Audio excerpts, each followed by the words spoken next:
I envy the sand that met his feet. I'm jealous of honey he tasted sweet, of birds that hovered above his head, of spiders who spun their sacred web. I envy clouds formed from the seas that gave him cover from the heat, of a sun whose light could not compete with his, whose face did shine so bright that all was clear in blinding night.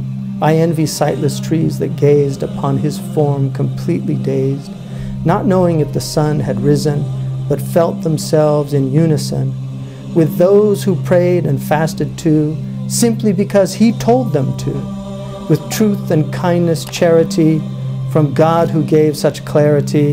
His mercy comes in one he sent to mold our hearts more heaven bent. I envy all there at his side who watched the turning of the tide as truth prevailed and falsehood fled and hope restored life to the dead. Men and women through him found grace to seek together God's noble face. I envy the cup that gave him drink, his thoughts that helped us all to think, to be one thought that passed his mind, inspiring him to act so kind.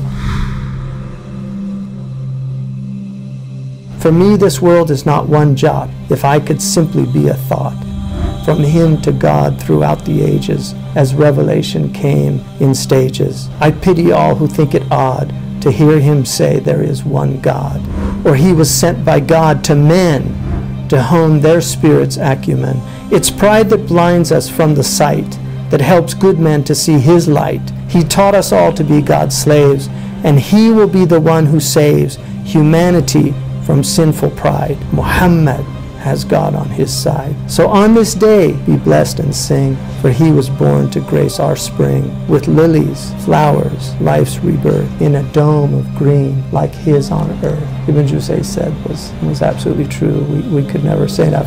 When the Prophet ﷺ went back to Fateh Makkah, and after 10 years in exile, today the Muslims are coming back, and the Muslims are the superpower. The Makkans don't even put up a fight. They don't even bother with a fight. And when they enter into Makkah, can you imagine all the memories, all the persecution comes back?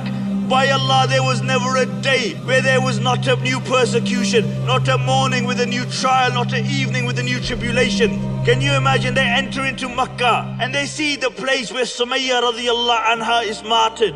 The memory comes back. They see the place where Bilal is dragged through the streets of Makkah until his skin peels from his body.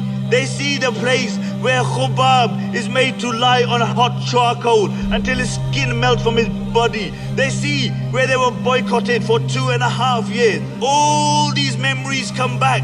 And one Sahabi, Sa'd radiyallahu anhu, in the heat of the moment, he says, Al-yawmu yawmul malhama. Today is the day of bloodshed. Today is the day of retribution, payback time. And the Prophet ﷺ heard him and he said, Sa'd, come here. He said, change that into Al-yawmu yawmul marhama. Today is the day of mercy. Today is the day of forgiveness. And then everybody gathers by the Kaaba. The Muslims are there, the Mushrikun are there, and they're shaking in their boots. They don't know what's gonna happen to them. And the Prophet ﷺ says to them, what do you expect of me? And they say, you are Kareem, your father was Kareem, your grandfather was Kareem, you're all honorable. And the Prophet ﷺ said, اذهبوا أنتم الطلقاء لا تثريب عليكم اليوم. He said, go, you are free. There is no reckoning upon you. After all those years of persecution, he said, go, you are free.